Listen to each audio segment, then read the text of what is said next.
Good morning. आज हम लोग जो है क्लास 10th एसएसटी में रिसोर्स एंड डेवलपमेंट में सेकेंड टॉपिक पढ़ेंगे फर्स्ट चैप्टर में। इस चैप्टर में हम लोग पहला टॉपिक पढ़ चुके हैं resource and what is resource and types of resource. इसके बारे में आपको बताया जा चुका है। इसमें हम लोग आज देखेंगे रिसोर्स एंड डेवलपमेंट चैप्टर में फर्स्ट चैप्टर जो ज्योग्राफी का है, डेवलपमेंट ऑफ रिसोर्स, संसाधनों का विकास।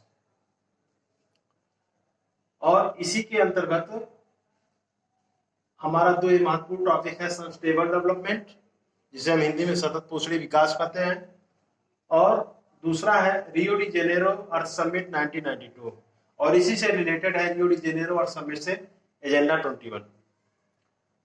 तो हम लोग देखेंगे डेवलपमेंट ऑफ रिसोर्स, संसाधनों का विकास। प्रायः हम जो संसाधन है, संसाधन पहले आपको बता चुके हैं, नेचुरल और नेचुरल रिसोर्सेज और ह्यूमन रिसोर्सेज। तो नेचुरल रिसोर्सेज जो हैं या प्राकृतिक संसाधन जो हैं, उन्हें हम प्रायः मानते हैं कि ये नेचर ने गिफ्ट के रूप में हमको प्रदान किया या निःशुल्क रूप में हमको प्रकृति ने प्रदान किया है। तो हम देखेंगे इसके कारण जो आधुनिक मानव है, जो तकनीकी दृष्टि से सक्षम मानव है, इन प्राकृतिक संसाधनों से अनेक प्रकार के संसाधनों का निर्माण किया और संसाधनों का विकास किया। इसी तारतम्य में हम देखेंगे कि संसाधनों के विकास के चक्कर में आधुनिक मानव ने संसाधनों का अविवेकपूर्ण से बहुत अधिक दोहन कर लिया है, जिसके कारण अनेक पर्यावरणीय समस्याएं उत्पन्न हुई हैं, जैसे ग्लोबल वार्मिंग की समस्या, वैश्विक तापन या भूमंडलीय तापन की समस्या, इन्वायरमेंटल डिग्रेडेशन यानी कि पर्यावरणीय प्रदूषण की समस्या, ओजोन डिप्लेशन यानी कि ओजोन परत के क्षरण की समस्या। ये सभी समस्याएं हमारे सामने उपस्थित हुई हैं ये संसाधनों के अंधाधुंध शोषण के कारण, और इन संसाधनों का हमारे सोसाइटी में जो उपलब्धता है उसमें भी अंतर है। अब इन समस्याओं से कैसे निजात पाया जाए, इसके लिए बुंदेलखंड आयोग ने एक अवधारणा डेवलप की, जिसे हम सस्टेनेबल डेवलपमेंट या सतत पोषणीय विकास के नाम से जानते हैं। तो सतत पोषणीय विकास से अभिप्राय क्या है? सतत पोषणीय विकास बहुत ही इंपॉर्टेंट है परीक्षा के लिए।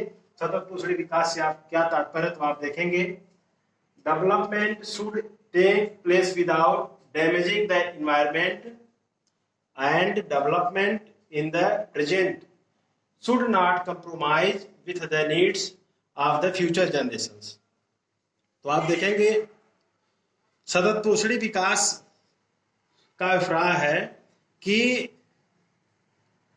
विकास इस प्रकार का हो, development should take place without damaging the environment, विकास इस प्रकार हो बिना पर्यावरण को नुकसान पहुंचाए विकास हो। पहला ये हो गया। इसके साथ साथ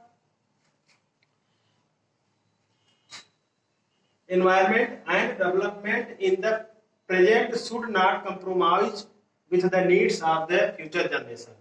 और जो हमारा विकास हो, जो हमारी वर्तमान समय में जो आवश्यकताएं हैं, वह हमारा विकास भविष्य की आने वाली जो जनरेशन है उनकी आवश्यकताओं को प्रभावित न करे। जो उनकी आवश्यकता की वस्तुएं उनको भी प्राप्त होते रहे। इस प्रकार विकास न करें कि हमारी नेक्स्ट जनरेशन, आने वाली जो जनरेशन है, उनकी आवश्यकताओं की पूर्ति न हो पाए। तो सस्टेनेबल डेवलपमेंट ये कहता है, या संग्रहित विकास या सतत पोषणीय विकास यह कहता है कि विकास पर्यावरण को, संसाधनों का विकास या संसाधनों का दोहन इस प्रकार किया जाए कि पर्यावरण का नुकसान न हो, पर्यावरण को क्षति न हो, और जिनका दोहन किया जा रहा है उनका उसी मात्रा में दोहन किया जाए कि जिससे आने वाली पीढ़ी को भी वे वस्तुएं प्राप्त हो सके। यह सतत पोषणीय विकास की संकल्पना करती है। फिर रिलेटेड है एक सेकंड टॉपिक है Rio de Janeiro Earth Summit 1992।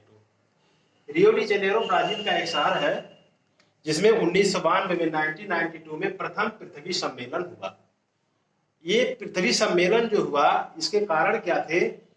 विश्व स्तर पर बढ़ती हुई पर्यावरणीय प्रदूषण की समस्या और ग्लोबल वार्मिंग की समस्या, बायोडाइवर्सिटी जैविक विविधता, इन सब समस्याओं को ध्यान में रख करके, विशेष रूप से ग्लोबल वार्मिंग की समस्या को ध्यान में रख करके 1992 में, जून 1992, more than 100 heads of states met in Rio de Janeiro in Brazil for the first International Earth Summit. जून 1992 में विश्व के 100 देशों के प्रमुखों ने क्या किया? ब्राजील के रियो डी जेनेरो के प्रथम अंतरराष्ट्रीय पृथ्वी सम्मेलन में सम्मिलित हुए। The summit was convened for addressing urgent problems of environment protection and socio-economic development of the global level. अब जो यह सम्मेलन हुआ, ये क्यों हुआ? इस सम्मेलन का आयोजन वर्ल्ड लेवल पर उभरते हुए जो पर्यावरण संरक्षण और सामाजिक आर्थिक विकास की समस्याओं का हल ढूंढने के लिए किया गया था। इस सम्मेलन का आयोजन क्यों किया गया? जो पर्यावरण का संरक्षण करने के लिए और पूरे वर्ल्ड लेवल पर जो सामाजिक और आर्थिक जो समस्याएं हैं उनसे निपटने के लिए इसका आयोजन किया गया। The assembled leaders signed the Declaration on Global Climatic Change and Biological Diversity. The assembled leaders signed, तो इस सम्मेलन में जो भी लीडर्स आए हुए थे उन लोगों ने क्या किया? भूमंडलीय जलवायु परिवर्तन, ग्लोबल जो assemble leader sign the declaration on global climatic change, भूमंडलीय जलवायु परिवर्तन और बायोडाइवर्सिटी के एक घोषणा पत्र पर क्या किया? हस्ताक्षर किया। It aims at achieving global sustainable development. और इस समिट का, इस फर्स्ट इंटरनेशनल समिट का जो एम रहा वह क्या रहा? वह रहा अचीविंग ग्लोबल सस्टेनेबल डेवलपमेंट। इसका उद्देश्य रहा भूमंडलीय सतत पोषणी विकास हासिल करना। भूमंडलीय सतत पोषणी विकास हासिल करना मतलब पूरे ये जो सतत पोषणी विकास की संकल्पना है वर्ल्ड लेवल पर इसको सभी देश अपनाए, जिससे संसाधनों का विवेकपूर्ण ढंग से दोहन हो, पर्यावरण का संरक्षण किया जा सके, पर्यावरण को शुद्ध किया जा सके, और जो ये प्राकृतिक आपदाएं हैं, जो समस्याएं हैं, जो जैसे ग्लोबल वार्मिंग की समस्या हो, जो परत क्षरण की समस्या, इन समस्याओं से निपटा जा सके। इसी रियो डी जेनेरो अर्थ समिट में जो ये 100 लीडर्स एकत्रित हुए थे, इसी में एक एजेंडा लाया गया, एजेंडा 21।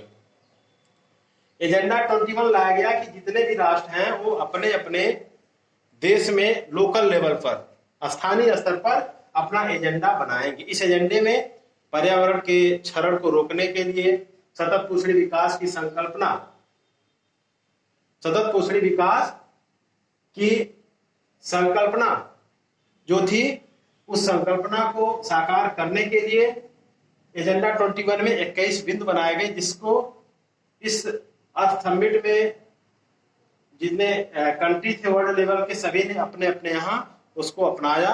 और इसमें जोड़ दिया गया किसका? इसमें भी जो है ज्यादा से ज्यादा जोड़ दिया गया अचीविंग ग्लोबल सस्टेनेबल डेवलपमेंट, मतलब वैश्विक सतत पोषणी विकास हासिल करना, इसमें भी मुख्य उद्देश्य रखा गया। इस प्रकार आज का ये हमारा टॉपिक रहा। इसके बाद हम लोग जो इस चैप्टर में और टॉपिक बचे हुए हैं उसका हम लोग नेक्स्ट जो है वीडियो में अध्ययन करेंगे। आप लोग के लिए एक होमवर्क है कि आप इस पे शॉर्ट नोट्स बनाएंगे। What is resource, types of resource, चाहे ओरिजिन के आधार पर, ऑनरशिप के बेस पर, इस सब पे आप बनाएंगे। इसके साथ साथ आप इसका 2 चीजें इंपॉर्टेंट है एग्जाम के लिए, sustainable development and Rio de Janeiro Earth summit, and third agenda 21। इसका एक शॉर्ट नोट्स बनाएंगे। जो भी प्रॉब्लम्स होगी उसको आप पूछ सकते हैं। फिर हम लोग नेक्स्ट वीडियो में इसी चैप्टर के कुछ पार्ट और बचे हुए हैं उसको देखेंगे। थैंक्स।